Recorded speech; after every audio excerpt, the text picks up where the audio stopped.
इन्होंने डिस्कशन में हिस्सा लिया, उनकी काफी सहूलियत के लिए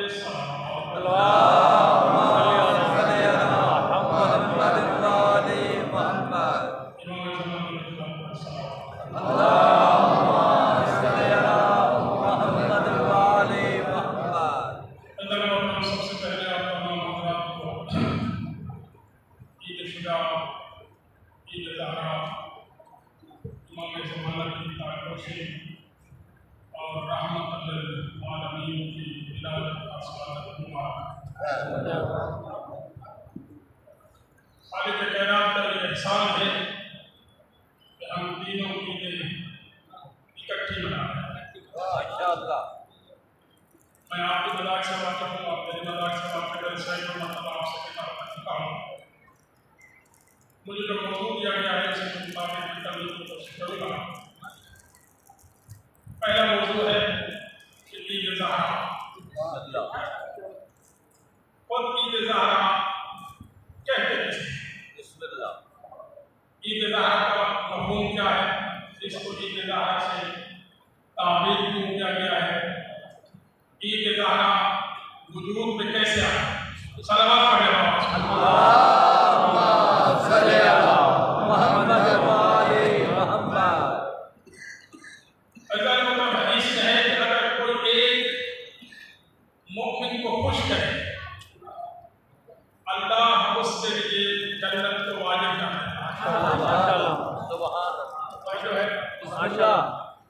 अगर कोई एक मोमिन को खुश करे और मोमिन की हुर्मत हुजूर फरमाते हैं काबा से भी बढ़ता है माशाअल्लाह। और कोई मोमिन को खुश करे अल्लाह उसके लिए जन्नत वाजिब कर देता है। तवज्जो, अगर कोई इमाम ज़ैनुल आबिदीन के चेहरे पे मुस्कुराहट ले आए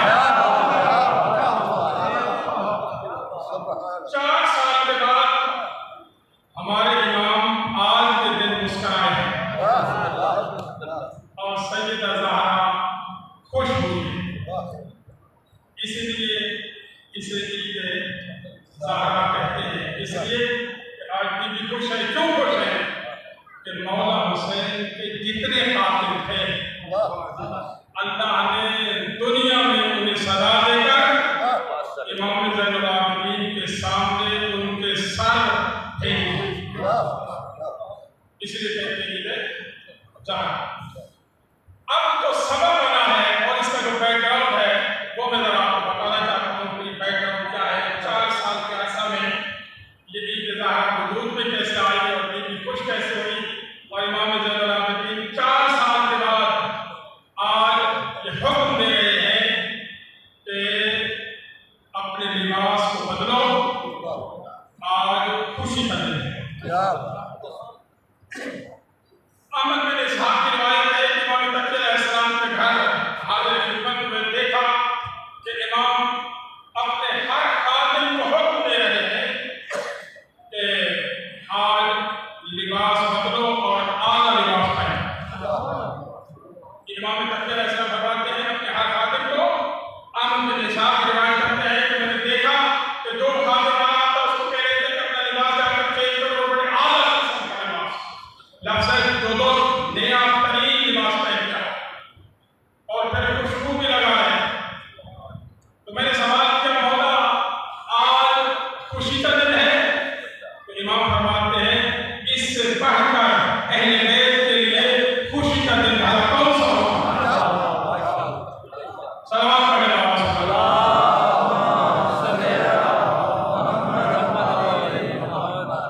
इस 4 साल के अर्सा में यजीद की हुकूमत रही है 4 साल कुछ नहीं।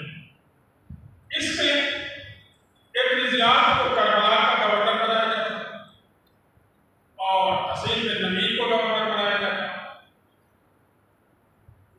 और सबसे पहली जो बैत होनी है वो मदीना वालों की। उन्होंने ऐलान बगावत किया और उन्होंने कहा कि आज यजीद की बैत हम तोड़ रहे हैं और इसको लीड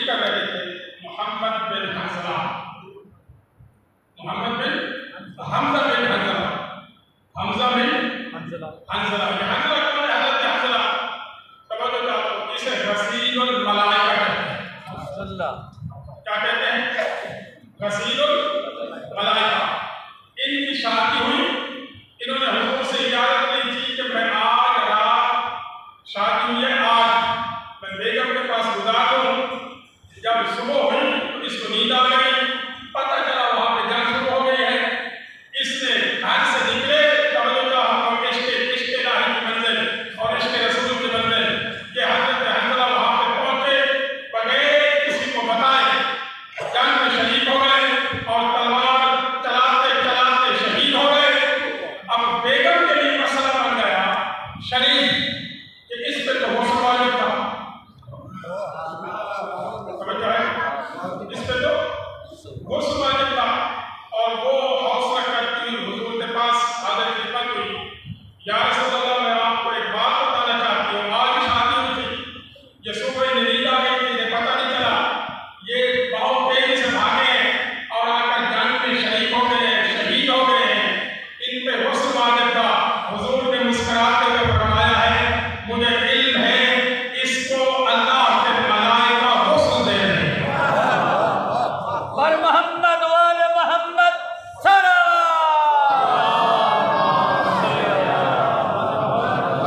इसीलिए इनका लक़ब है गसीलुल मलाइका, जिनको मलाइका ने गुस्ल दिया है। उनके बेटे हमज़ा बिन हंज़ला ने ऐलान बगावत किया और मदीना में बैत तोड़ी और उसके बाद 10,000 मदीना में जो सहाबे रसूल भी थे उनको तहत देकर मार दिया, शहीद कर दिया। और उसके बाद जो दूसरे बगावत करने वाले थे वो अब्दुल्ला इब्न ज़ुबैर, उन्होंने खिलाफत का ऐलान कर दिया, उन्होंने कहा खलीफा मैं हूं और यजीद नहीं है, और ऐलान बगावत जब की तो इन्होंने मक्का पे कब्जा कर लिया और उधर कूफा में अपने भाई को बना दिया, मुसअब बिन जुबैर को। और ये भी बताता चलूं, ये जुबैर मौला के फूफी के बेटे हैं और ये अब्दुल्ला उनके बेटे हैं, लेकिन जंग जमल में मौला के खिलाफ भी आए थे, लेकिन इस बार उन्होंने बगावत की। मुख्तसर करूं, इस इधर अब्दुल्ला इब्न ज़ुबैर का साथ दे रहे थे ये हजरत अमीर मुख्तार सक़फ़ी,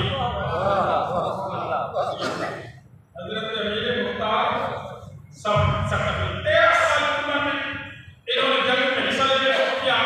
इनके वालिद भी शहीद हो गए थे।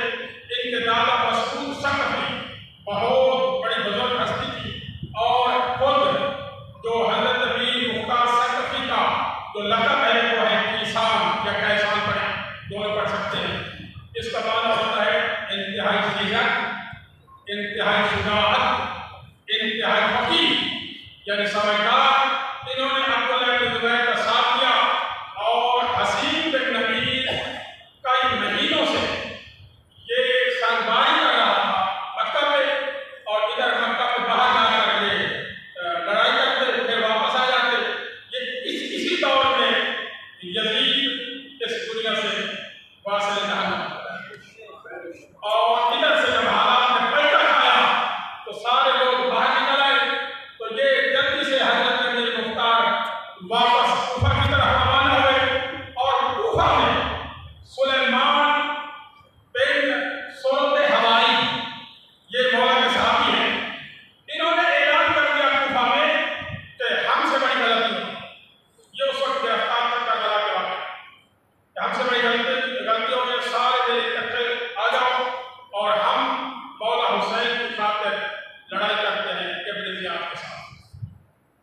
3,000 का लश्कर लेकर ये हजरत सुलेमान सुरत हवाई ये वहाँ पे चले, मूसा के करीब इब्न ज़ियाद से ताका हुआ, तवज्जो चाहता हूँ, 3,000 बंदा मारा है।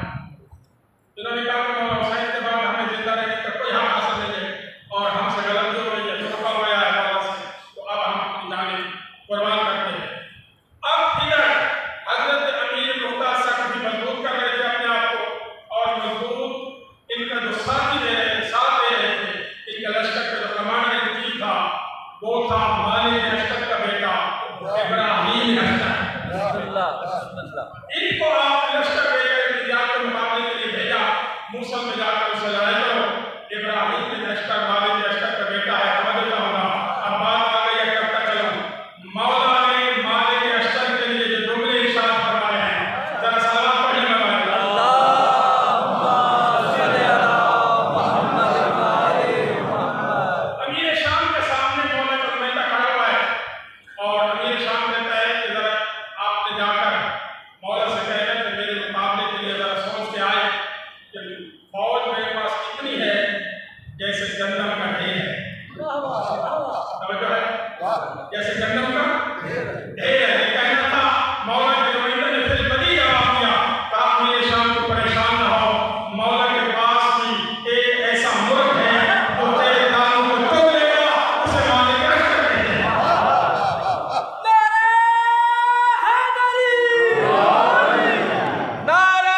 जिस तरह मैंने रसूल की मदद की है।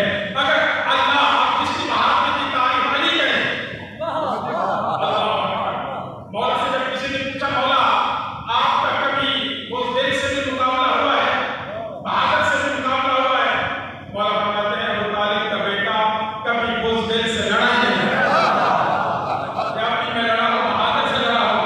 मौला मालिक अश्तर के बारे में क्या बता रहे हैं कि अगर अल्लाह शुजाअत और बहादुरी के पहाड़ पैदा करता तो मालिक अश्तर उनमें से सबसे बड़ा, लेकिन उसका नहीं जा रहा है। और मालिक अश्तर की शहादत पे मौला ने 10 दिन दिया किया। मौला क्या कहता है 10 दिन दिया किया।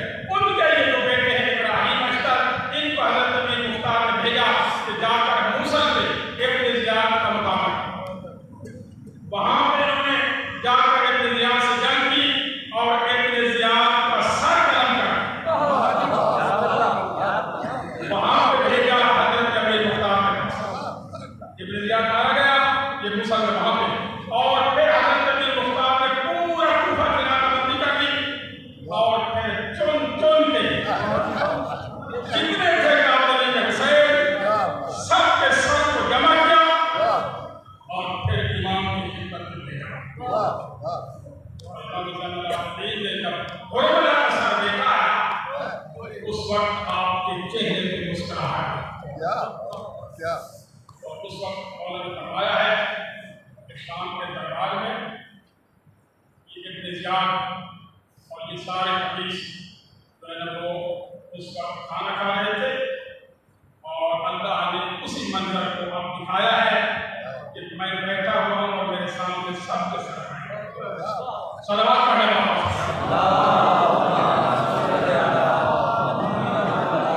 अब इमाम ने फरमाया है कि आज सर जब अपने लिबास को बदलो और अपने आप को बिल्कुल आमादा करो। अल्लाह ने ये शुक्राने के तौर पर सब कातिल हुसैन के सर हमारे पास भेज दिए हैं। अल्लाह की रज़ा पे हम राज़ी। ये जुमला कहा और सजदे शुक्र में चले गए, और सजदे शुक्र करने के बाद आज हम उन्हीं के नक्शे कदम पर चलते हुए अपने लिबासों को भी अच्छा किया है। और इतने दिन हम कब्र हुसैन मनाने के बाद आज इमाम ज़ैनुल आबिदीन के हुक्म पे खुशी मनाएं। माशाअल्लाह माशाअल्लाह, सलावत पढ़ने वाला।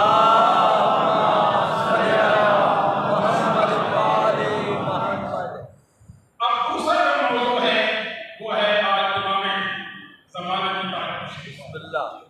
इसके बारे में थोड़ी सी गुफ्तगू करूँगा, लेकिन मिसाल के तौर पर ये जो गैबत होती है ना, लोगों को गैबत ये कोई आम बात नहीं, ये बड़ी मुश्किल होती है।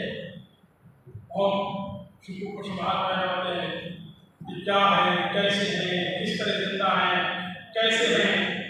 और एक जुमला कह दूं कि अल्लाह की तरफ जो निस्बत हो जाए ना, उस पर फिर शक नहीं करना। अल्लाह की तरफ निस्बत हो जाए शक नहीं करते। हज़रत उज़ैर अलैहिस्सलाम के शक पानी आने की बात कोई बड़ी बात भी नहीं है, आ जाता है। हज़रत उज़ैर अलैहिस्सलाम गुजर रहे हैं और देखा कि 25 साल तबाह बर्बाद हो गई है, दिल में ख्याल कर रहे हैं कि अल्लाह इनको जिंदा कैसे करेगा।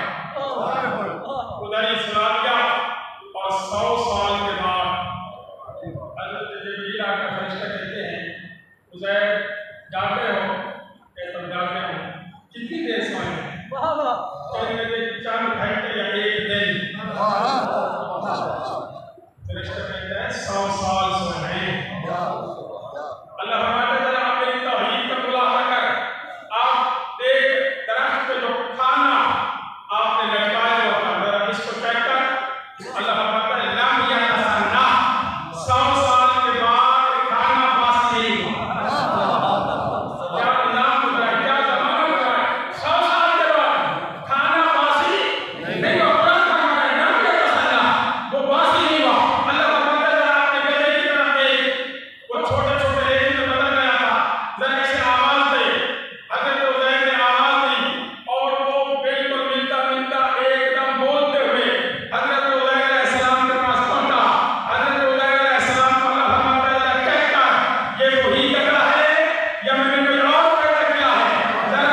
दो तफसीलें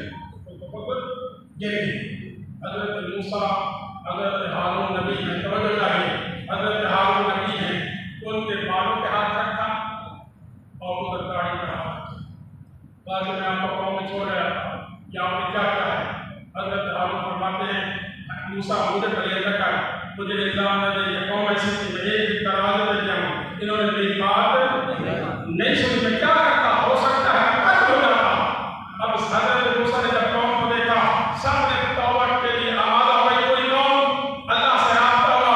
हज़रत मूसा को अल्लाह फरमाने लगा तुमने किया है शिर्क, माफ़ी नहीं मिलेगी। ये कुरान की आयत में ट्रांसलेशन करा, कैसे माफ़ी मिलेगी? इनको कहो कि रात की तारीकी में दो रिवायत है, या तो बादल आ गए थे या रात की तारीकी हो गई थी कि आप तलवारें उठाओ सारे, एक दूसरे को सारी रात कत्ल तो बच जाएंगे, उनको भी माफ कर दूंगा और तुम मार देंगे उनको भी। अब कैसे अल्लाह की बाप क्या तो बेटा मारा जा रहा, बेटे क्या तो बाप मारा जा रहा, भाई क्या तो भाई मारा जा रहा है। तो 40 दिन की गैबत हज़रत मूसा की कौम बर्दाश्त नहीं कर सकी। कुर्बान जाऊं किया कौम पे, एक साल नहीं, 100 साल नहीं, 1400 साल हो गए। इमाम ज़माना की गैबत को बर्दाश्त भी कर गए, ना हमारे ईमान में कमी आई है। नारे तकबीर, अल्लाहु अकबर, नारे रिसालत, या रसूल अल्लाह, नारे हैदरी, पर मोहम्मद व आले मोहम्मद सल्लल्लाहु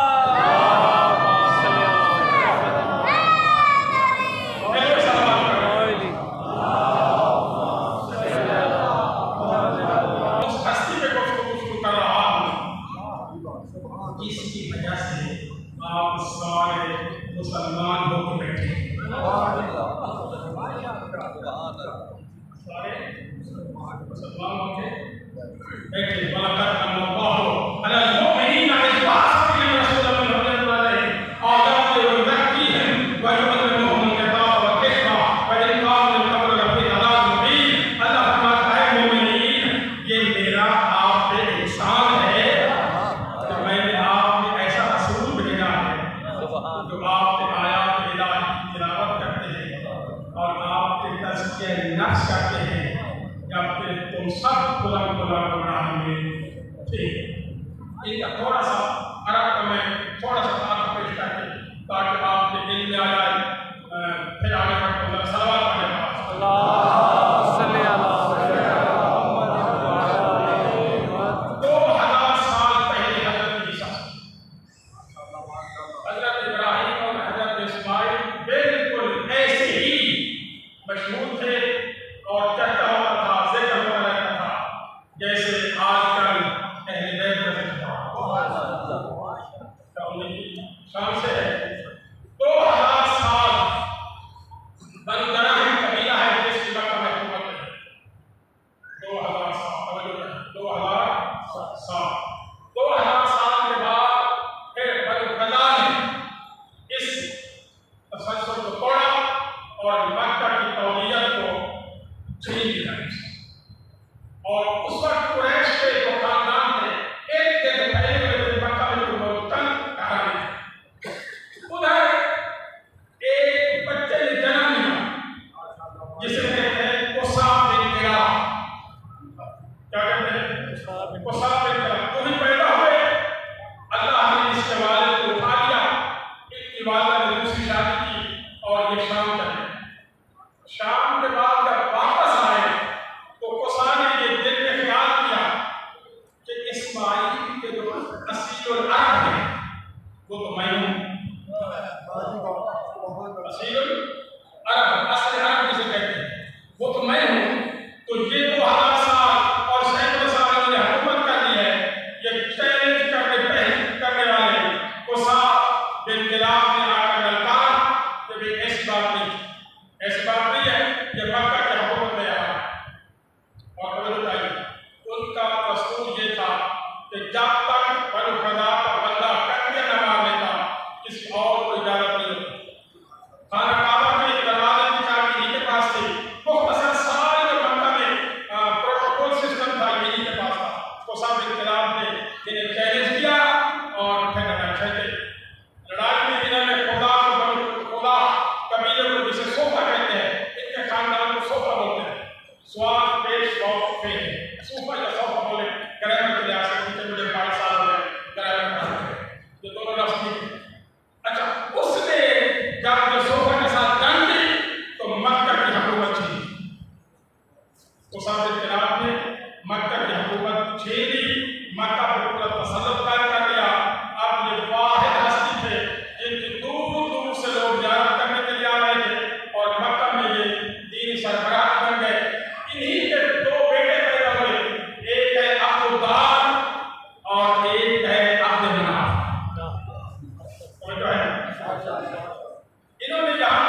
हुजूर इसी नस्ल से तशरीफ ले आए हैं जिसे आप बनु हाशिम हैं। सलावत पढ़ने वाला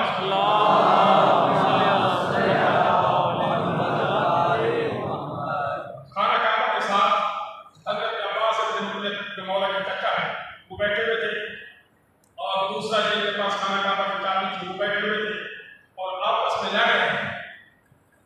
असल में जब तस्करा हो रहा होता है एक अहले बैत का ऐसा है कि एक दूसरे के साथ इनके फज़ाइल जुड़े होते हैं। अब ये खाना काबा के साथ बैठकर एक दूसरे के फख्र व मुबाहात कर रहे हैं। वो कह रहे हैं कि मैं आपसे अफजल हूँ। क्यों? मैं खाना काबा का मुतमन्नी हूँ। मैं चाहूँ तो दरवाजा खोलूँ, चाहूँ तो दरवाजा न खोलूँ। हज़रत अब्बास इब्न मुत्तलिब कह रहे हैं मैं आपसे अफजल हूँ। क्यों? कि मैं अल्लाह के मेहमानों को पानी पिलाने की जिम्मेदारी और खाना खिलाने की जिम्मेदारी हमारे खानदान में और मैं उसका मुतमन्नी हूँ। मेरी निगरानी में सब कुछ होता है। मैं अफजल हूँ। इतने में मौला कायनात अली इब्न अबी तालिब सामने से आ रहे थे।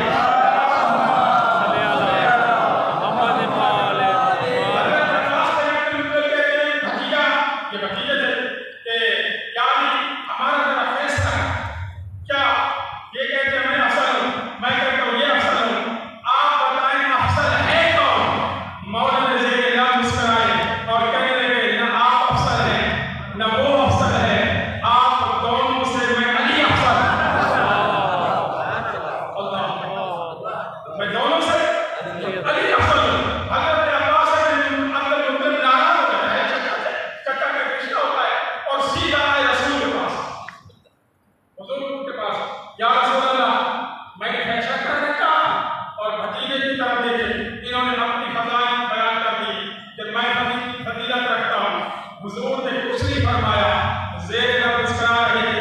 इतने में अल्लाह ने जिब्रील को भेजा, जाकर कह दो जो कहता है कि मैं पानी पिलाने वाला हूँ, मैं खाना काबा का मुतमन्नी हूँ, भला ये उन जैसा कैसे हो सकते हैं जो अल्लाह की राह में जिहाद करता है। बर मोहम्मद वाले मोहम्मद सलावत।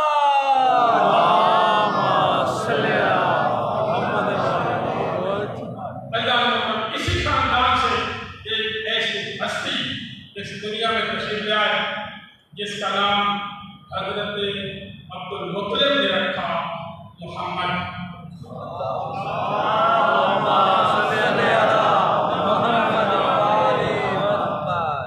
जब लोग आ गए उन्होंने कहा जनाब अब्दुल मुत्तलिब आपने जो है सही नहीं किया।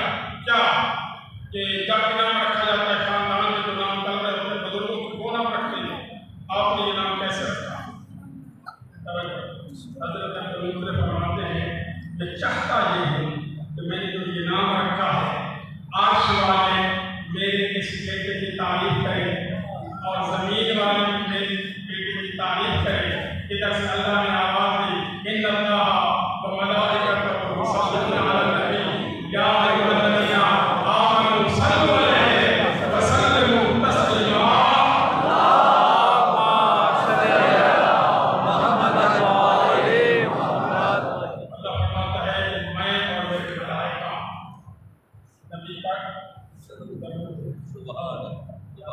जब इस दुनिया में आप तशरीफ ले आए, हज़रत आमना फरमाती है कि आपके रोशनी से मैं शाम के महल्लात देख सकता हूँ।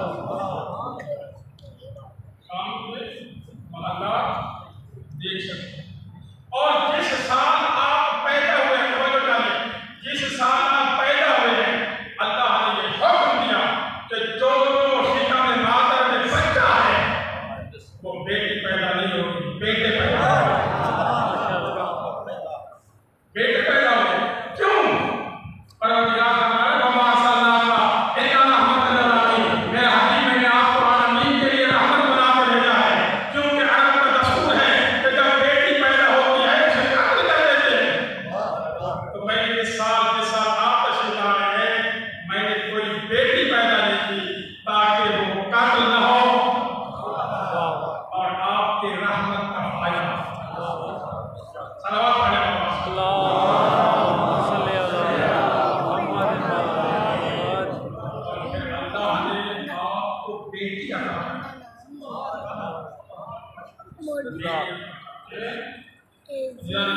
सबसे बड़ी फजीलत है लोगों को जितने रिमोट से पढ़ रहा हूँ मोबाइल पढ़ रहा हूँ ये छोटे सबसे जो फजीलत है ना वो अल्लाह का रसूल होना, अल्लाह का रसूल होना इस अदब। और वो अल्लाह हमारा 1,24,000 पैगंबरों की तस्दीक जब तक मेरे नबी नहीं करेंगे किसी नबी की नबूवत की तस्दीक नहीं हो सकती। बात आ गई फिर नतीजे में कहते चलो एक ईसाई मौला के पास आया, मौला के नाम के पास कहने लगा कि अच्छा जो आयत के अंदर 2 किस्म की होती है, एक हिदायत होती है, एक रिवायत होती है। हिदायत ये होती है कि वो मुत्तफक़ अलैह है, उस पर कोई इख्तिलाफ है, इसे कहते हैं हिदायत। और रिवायत से कहते हैं इसमें इख्तिलाफ है। तो ईसाई ने इसी कानून का सहारा लेते हुए मौला के पास आकर कहने लगे मौला आप हजरत ईसा को नबी मानते हैं?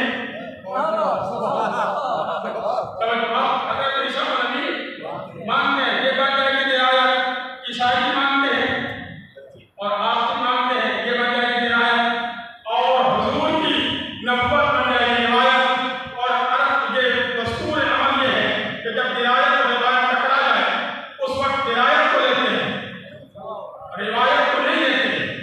तो मामला तो इस बात को लेकर गए ये कोशिश कर रहा था कि हजरत ईसा की नबूवत को साबित कर दो और रसूल के रिसालत को झुठला दो। अली से लग मुस्कुराए, अली फरमाते हैं तू किस ईसा की बात कर रहा है नबूवत की? मैं उस ईसा की नबूवत पे यकीन रखता हूँ तो अपनी जिंदगी में कह के गए हो मेरे बाद मोहम्मद नबी है, मेरे बाद मोहम्मद नबी है। चाहे बोला जवाब हो गया ऐसा नहीं होता। तवज्जो चाहिए सलावत पढ़ने वाला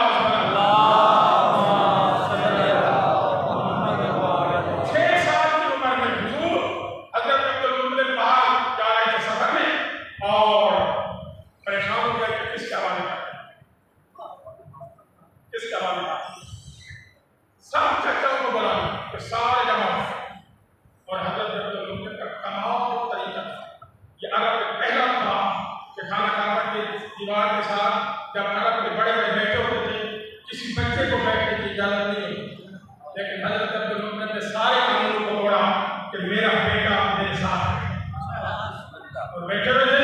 हजरत अब्दुल ने सब चर्चाओं को बुला लिया, आगे बैठ गए। हजरत अबू तालिब बैठे हैं, रसूल को फरमाते हैं कि बेटा मोहम्मद मैं जा रहा हूँ सफर पे, कुछ दिन लग जाएंगे, मेरा दिल करता है कि आप किसी चच्चा की गोद को पसंद कर लें और उसमें आप चले जाएं। जो नहीं इधर उधर देखा ये है, इधर उधर देखा और कहते हैं तेजी के साथ और जाकर हजरत अबू तालिब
क्या हो सकता है इंसान है अल्लाह ने मुकम जब हजूर को लेकर जा रहे थे चंद सालों में जब हजूर शाम के सफर पे और कहते हैं कि जो ईसाइयों का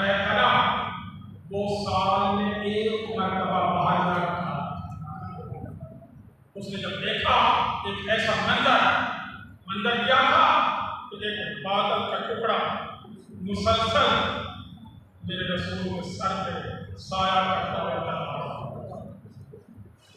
और इस दरख्त में बैठे आकर के उड़ाव किया। अब तो है बुजुर्ग सारे बड़े बड़े थे, अब सब का ये होता है कि घना साया मिल जाए और ये तारीफ में है कि सब ने अपने अपने घना साया ले लिया। आप बच्चे थे और उस जगह पे आपको जगह मिली जहाँ पे साया कम था, सूरज की रोशनी आ रही थी। अल्लाह फरमाता है और दरख्त तुझे पता नहीं है तेरे नीचे कौन लगाया है, सारी टहनियां मुड़ी और हुजूर के ऊपर साया का ये मंजर की सायों का है देख रहा था। उसने देखा कि एकदम ये दरख्त है ना वो पलट कर इस बच्चे के साथ उसने फौरन कहा ये पहली दावत है तारीफ में और उसकी पूरी जिंदगी। उसने कहा कि इस काफिर वाले को कहो तू मेरे घर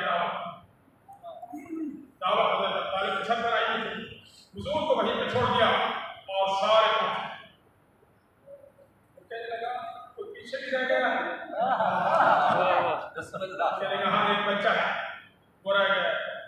कहने को तुझे बुला क्योंकि जो बादल का टुकड़ा है ना वो वहीं पे रुका वहीं पे रुका हुआ है। उन्हें बुलाया, जब बुलाया और उसने आपकी मोहर नबूवत को देखा और हज़रत अबू तालिब से सवाल किया कि ये आपका क्या लगता है। हज़रत अबू तालिब ने कहा बेटा। कहने सगा बेटा है। हज़रत अबू तालिब ने कहा क्यों आपको क्या है। कहने लगे जो मैंने किताबों में पढ़ा है ना उसके मुताबिक इसे यतीम होना चाहिए। आप लगे आ रहे हैं वो यतीम होना चाहिए। तो अगर आप बात कह रहे हैं तो ये बादल का टुकड़ा कैसे है और इन पे लोहे नबूवत कैसी है। आप ऐसा करें जल्दी से इन्हें वापस ले जाए क्योंकि हो सकता है इन्हें कोई नुकसान न हो। अब क्या मेरी पूरा इतने सालों में ये आदत रही, आप सारे गवाही देंगे मैंने कभी मुख्तलिफ की बात नहीं की, मुत्तफक अलैह बात करता हूं। सब ने ये लिखा है तमाम किताबों में कि हज़रत अबू तालिब ने फिलफौर वापस काफिला रवाना किया और खुद भी वापस हुए, कुछ आगे चले गए और हुजूर को साथ लेकर वापस आ रहे थे। मेरा सवाल फकत इतना है तो हज़रत अबू तालिब के ईमान में शक कर रहे हैं। जब उसने कहा कि मैंने देखा है मोहर नबूवत को इसे खतरा है वापस ले जा, हज़रत अबू तालिब को यकीन था वापस ले जा। आखिरी बात और बात को खत्म कर रहा हूँ, काफी देर हो गई आपको मुजाहिर में मेरी तरफ से सलावत पढ़ने वाला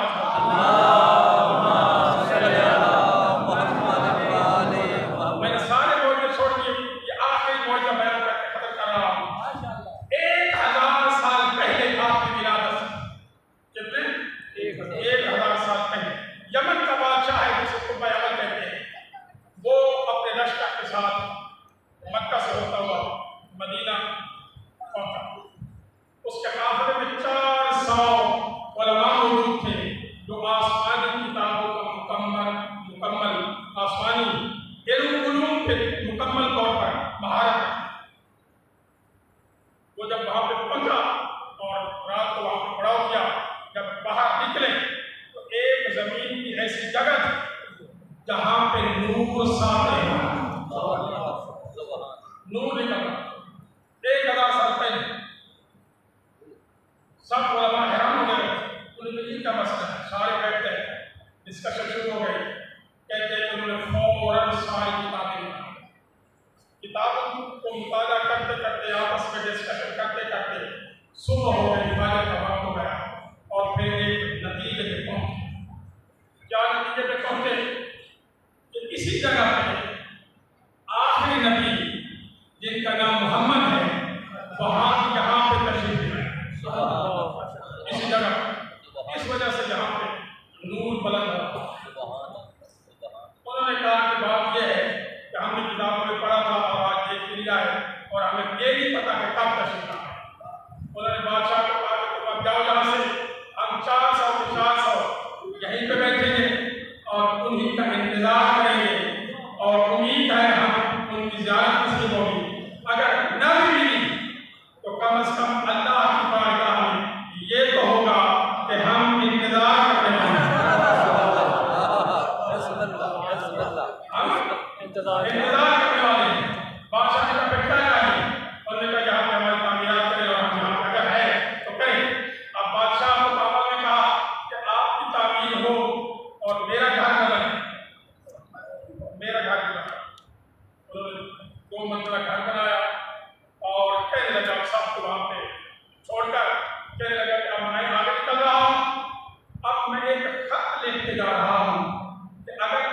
आपको हुजूर मिले तो मेरी तरफ से उनको ये पैगाम दे दें और उन्हें कहें कि इस मेरे घर में तशरीफ ले आए।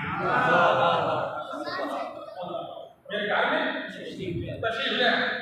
उन्होंने घर को लेटर ले लिया। उसने कहा कि अगर उन्होंने मेरे पति का तशरीफ लाएंगे और उस वक्त मैं मर जाऊंगा, उसने कहा कि तुम अपनी अगली औलाद को, वो अगली औलाद को, मेरा ये हक मानना चाहिए हुजूर का। अब जब ये हिजरत हुई है, हिजरत मेरा प्रोग्राम था हिजरत करने का, लेकिन आप प्रयास कर रहा हूं हिजरत करके जब मक्का से मदीना तशरीफ लाए और सब की ख्वाहिश थी कि हुजूर मेरे घर तशरीफ रखा होगा, मेरे घर तशरीफ रखा होगा। बड़ा मसला हो गया कि हुजूर के लिए मसला बढ़ जाता था। जब मोमिन कराम उस वक्त मसला पैदा कर देते जब तक उन्होंने कहा यार सर हमारा घर इतना आसाइश वाला है, इतना अच्छा है। अब हुजूर देख रहे हैं सबकी तरफ, फिर एक फैसला करना है। कहा कि ये फैसला मेरी ऊँट नहीं करेगी, मेरी ऊँट नहीं करेगी। मैंने बात छोड़ दी है, जिस जगह बैठे मैं उसी जगह पे वहीं पे उस घर में मैं बोलूँगा, उस घर में मैं खाऊंगा। अल्लाह ने बहुत तारीफ करती है कि अब सब काफिला साथ साथ ऊँट लेकर रहा। जिस घर के करीब से गुजरती थी ना, उसका दिल टूट जाता। वमा अर्सलनाका इल्ला रहमतल लिल आलमीन। क्योंकि हज़रत ईसा फरमा रहे हैं वजअलनी मुबारकन ऐनमा कुन्त, मुझे अल्लाह ने मुबारक बनाया है जहाँ जहाँ मैं कदम रखूं। ये हज़रत ईसा की मंजिल है, जहाँ पे कदम रखेंगे अल्लाह फरमाता है वहाँ पे बरकत होगी। लेकिन मेरे नबी की मंजिल ये है, चाहे कदम रखें चाहे न रखें, आलमीन के लिए रहमत है। ऐसा कुछ लोग तो ऊँटनी को घास की दावत दे रहे थे सामने लेकर ताकि ये घास की तरफ आ जाए। उन्हें मार्फत होनी चाहिए। अल्लाह फरमा रहा है कि ऊँटनी मेरे हुक्म से बंधी, जब मैं हुक्म दूंगा ये बैठेगी। तो एकदम ऊँटनी आकर हजरत अय्यूब अंसारी के घर के सामने बैठी। बिस्मिल्लाह तारीफ कहती है ये वही था। 1000 पहले आ रहा था और एक शख्स आगे बढ़ा यहूदी कि या रसूलल्लाह अस्सलाम वालेकुम सलाम, मैं यहूदी हूँ। अब इरादा कर रहा था, तवज्जो आपने बात कर रहा, इरादा कर रहा था कि मैं खत दूँ। अभी नाम भी मैंने बताया था। हुजूर फरमाते हैं वो अबू लैला तो 1000 साल से खत तेरी जेब में है, तो मेरे हवाले कर। खत दिया, उसमें लिखा हुआ था कि मैं आपके लिए ये बना के जा रहा हूँ कि मेरी तरफ से कबूल करें और मैं गवाही देता हूँ कि आप अल्लाह के सच्चे रसूल हैं। इंशाअल्लाह वक्त मिलेगा फिर आज करूँगा। एक आयत का तर्जुमा आपके ज़हन में डालने जा रहा हूँ। अल्लाह फरमाते हैं मेरा हबीब उस वक्त को भी याद करें जब कुफार आपके बारे में एक मकर कर रहे थे, तदबीर कर रहे थे। क्या उसके टूटा आपको कैद कर दें, वह का आपको कत्ल कर दें और युखरिजूका या आपको इस वतन से निकाल दें। अल्लाह फरमाता है वो भी दाव खेल रहे थे। वल्लाहु खैरुल माकिरीन, अल्लाह का दाव तो बड़ा आला होता है, लेकिन अल्लाह ने जो दाव खेला है ना वो अली के जरिए खेला है। इस तरह रिसालत पे सोकर रिसालत को बचाकर अल्लाह फरमाता है मेरा दाव बड़ा आला होता है। इसलिए आवाज लोगों में से ऐसे भी होते हैं जो रसूल की खातिर अपनी जान देकर अल्लाह की रज़ा को प्रयास से दुआ है कि या अल्लाह जब जलाल का वास्ता, अज़मत हिदायत का वास्ता, हमारा खात्मा रसूल की रिसालत पर, ईमान पर परवरदिगार खात्मा। या अल्लाह हमारे रसूल में मोहब्बत हुसैन को बाकी कर। या अल्लाह क़यामत वाले दिन परवरदिगार हमें हिदायत की ज़ियारत और शफ़ाअत से बचा। या अल्लाह जिन्होंने इस मस्जिद की हुसूल में कोशिश की दुनिया से चले गए उनके दर्जा बुलंद कर। अब कोशिश कर रहे हैं और उनकी कोशिश रंग लाए। परवरदिगार खैर मौजूदी की तौफीक पे खैर मिला या अल्लाह हाजिर पर अपने रहमत बरकत को वजूद फरमा या अल्लाह की दुनिया से को जब से फौर होती है इमाम ज़माना का बहुत हम सबको इमाम ज़माने के आवाज़ अंसार में खड़ा परवरदिगार हमारे घर को इस काबिल बना कि इमाम ज़माना की मेज़बानी परवरदिगार हमें सीरत रसूल पर अमल करने की तौफीक अता फरमा या अल्लाह जो मरीज़ है उन्हें शफा अता फरमा घरों में अस्पतालों में मरीज़ है सबको शफा का अल्लाह अता फरमा इस मस्जिद को आबाद करने वालों के घर में आबाद फरमा वतन अमीन पाकिस्तान की मुहाफ़ज़त फरमा पाकिस्तान में अमन अता फरमा इत्मीनान अता फरमा सुकून अता दुश्मनान अहले बैत दुश्मनान पाकिस्तान को निस्त नाबूद फरमा या अल्लाह सैलाब ज़ादगान की मुश्किलात कम फरमा मुश्किलात से महफूज फरमा या अल्लाह अपने दलालत का वास्ता अपने रहमत का वास्ता इन बारिशों को बारिश बरकत करा या अल्लाह इन बारिशों के जरिए जो परवरदिगार लोग परेशान हुए हैं उनकी परेशानी को दूर फरमा जो इस दुनिया से चले गए हैं उनके दराजात को बुलंद फरमा जो मौजूद नहीं उन ज़ख्मियों में उन्हें शफा अता फरमा या अल्लाह अगर ये आज़माइशें हमारे गुनाहों की वजह से है हमारे गुनाहों को माफ़ फरमा या अल्लाह तुझे अपनी दलालत का वास्ता हाज़रीन के वालिदैन के सभी रखने वाला जो साहिबान औलाद हैं उनके औलाद की ज़िंदगी को दराज़ फरमा जिनके वालिदैन जिंदा हैं उनका साया औलाद का कायम हो या अल्लाह हम सबको अपने वालिदैन के एहसास पूरा इमाम ज़माना अलैहिस्सलाम को सुबूत फरमा या अल्लाह हमारी कौम को हमारे गुनाहों की वजह से खाली न जिन्होंने तबर्रुक का हिस्सा लिया है उनके रिज़्क़ में बरकत अता फरमा उनके घर को आबाद फरमा या अल्लाह हमारी कौम को कबूल फरमा या अल्लाह अपने दलालत का वास्ता अज़मत हिदायत का वास्ता आइंदा साल भी हम सबको इसी तरह मौका फराहम फरमा और हमारी ज़िंदगी को दराज़ फरमा इसी तरह का शक्ल बना सके परवरदिगार हमारी कौम को कबूल फरमा